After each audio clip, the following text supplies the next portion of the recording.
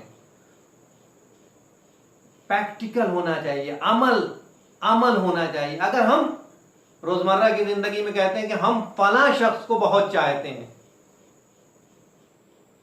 تو اب فلاں شخص کو چاہتے ہیں تو اب یہ بتائیے کہ اگر وہ کچھ آپ سے کہہ رہا ہے کہ یہ آپ کام کریے، آپ کہیے نہیں میں یہ نہیں کروں گا، کہاں چاہنا ہوا؟ آپ اس کو دعوت جھوٹے ہی کر رہے ہیں کہ میں چاہتا ہوں، لیکن وہ ایک بات کہہ رہا ہے، آپ کا نہیں میرے مزاج کے مطابق نہیں ہے، اس لیے نہیں مانوں گا۔ آپ امام حسین علیہ السلام کو مانتے ہیں، محبت کرتے ہیں، عزاداری کے لیے فرش عزا بچھاتے ہیں، ماتم کرتے ہیں، نوحہ پڑھتے ہیں، مجلسوں میں شرکت کرتے ہیں، سب کچھ ہے، بہتر ہے ماشاءاللہ، اللہ آپ لوگوں کو جزائے خیر دے، بہتر ہے۔ لیکن امام کے تقاضے بھی کچھ ہیں، امام آپ سے کچھ چاہ بھی رہے ہیں، امام آپ سے کچھ طلب کر رہے ہیں۔ وہ کہہ رہے ہیں کہ دیکھو، خدا کے دین سے غافل نہ ہونا، نماز سے کبھی غافل نہ ہونا، دوسروں کے حقوق، ہمسائے کے حقوق، جو پڑوسی کے حقوق ہیں اس سے غافل نہ ہونا، والدین کے حقوق سے غافل نہ ہونا، تو ہمیں اس کے اوپر پابند ہونا چاہیے، ورنہ کوئی چیز بھی کام نہیں آنے والی ہے۔ عزیزو، بس زحمت آپ کی تمام کرتے ہیں، چونکہ آج اول محرم ہے، محرم کی پہلی تاریخ ہے، اور اس وقت بہرحال ہمارے ملک میں عزاداری کے سلسلے سے یہ جو بیماری پھیلی ہوئی ہے کورونا، اس کو دیکھتے ہوئے ہر طرف جو ہے ایک گائیڈ لائنز ہے کہ زیادہ سے زیادہ لوگ جو ہے، بلکہ گورنمنٹ نے صرف اور صرف جو ہے 5 لوگوں کے لیے ابھی پرمیشن دیا ہے کہ 5 لوگ شریک ہوں۔ پابندی، ایک طرح کی پابندی ہے، ایک طرح کی پابندی ہے کہ لوگ زیادہ بھیڑ نہ اکٹھا کریں، اور پس پردہ ان کا نظریہ ہے یا کیا وہ چاہتے ہیں یہ تو خدا بہتر جانتا ہے، لیکن کسی دور میں بھی تاریخ شاہد ہے کہ امام حسین علیہ السلام کے اگر ذکر کو کم کرنا کسی نے چاہا ہے تو ذکر امام حسین علیہ السلام کم نہیں ہوا ہے، بلکہ اور روز بروز جو ہے امام حسین علیہ السلام کا ذکر بڑھتا ہی گیا ہے۔ آج دیکھیے ہمارے مرجع کبیر آیت اللہ العظمہ سید السستانی اور سید حسن نصر اللہ اور آیت اللہ العظمہ سید علی خامنئی نے کیا کہا ہے کہ اگر آج ہم اس بیماری کی وجہ سے اکٹھا نہیں ہو سکتے ہیں تو اتنا ذکر امام حسین علیہ السلام کو سوشل میڈیا کی طرف، اتنا سوشل میڈیا کے واسطے سے اتنا پھیلاؤ کہ جب اگر انسان کوئی سرچ کرتا ہے، سوشل میڈیا پہ جاتا ہے تو اس کو ہر طرف امام حسین کا تذکرہ ملے، اور پھر وہ سوچنے پہ مجبور ہو جائے کہ آخر یہ امام حسین علیہ السلام تھے کون۔ پھر ایک نیا باب شروع ہو کہ امام حسین علیہ السلام کی شخصیت کے لیے لوگ ریسرچ کریں، لوگ تحقیق کریں، اور وہ دن دور نہیں ہے، وہ دن دور نہیں ہے انشاءاللہ کہ جب پوری دنیا میں حسین کا تذکرہ ہوگا، پوری دنیا میں عزاداری امام حسین علیہ السلام ہوگی۔ ایک صلوات پڑھیے محمد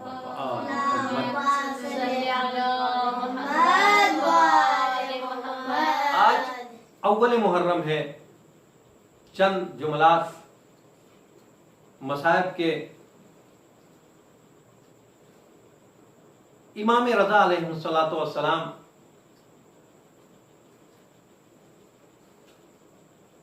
کی بارگاہ میں کی خدمت میں جناب شبیب کے بیٹے عیان آتے ہیں۔ امام نے محرم، اول محرم کو جب محرم کا چاند نمودار ہوتا ہے تو عیان ابن شبیب آتے ہیں امام کی خدمت میں۔ امام نے کہا فرماؤ کیا کام ہے، کس لیے آئے ہو؟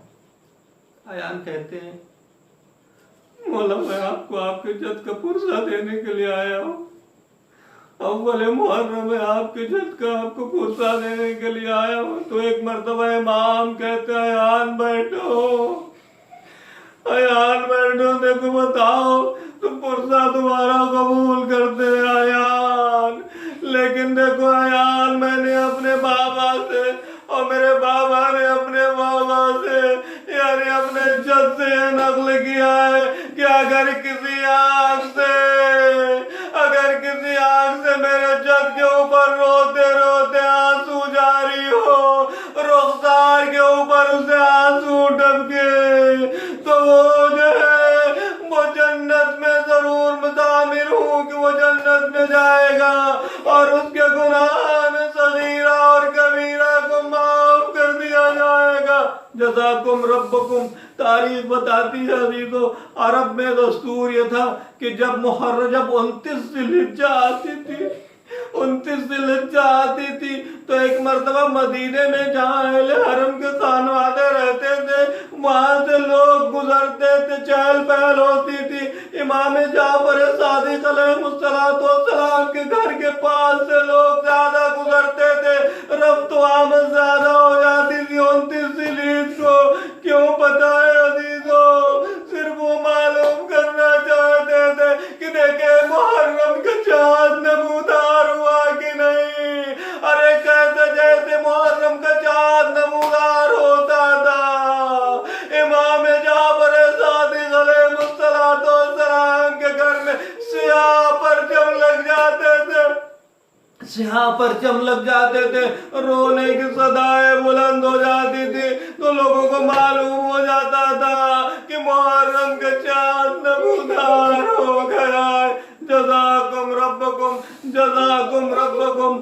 عزیز و آخری بات ہے، ایک صحابی ہے جو بہت ہی محسن ہے، بہت ہی سندراز ہے، جناب عروہ جو ہے وہ ایک مرتبہ جب مدینہ سے قافلہ امام حسین علیہ السلام کا نکلتا ہے، جب نکلتا ہے مدینہ سے قافلہ تو جناب عروہ جو صحابہ رسول ہیں، امام حسین علیہ السلام کا بھی دور دیکھا ہے، تو قافلہ نکل کے جب مدینہ سے باہر جا رہا ہے تو عروہ بھی پیچھے پیچھے آتے ہیں، اپنے 3 ساتھیوں کو لے کے آتے ہیں۔ ایک مرتبہ حضرت ابوالفضل العباس کو آہٹ محسوس ہوئی کہ کوئی پیچھے سے آ رہا ہے۔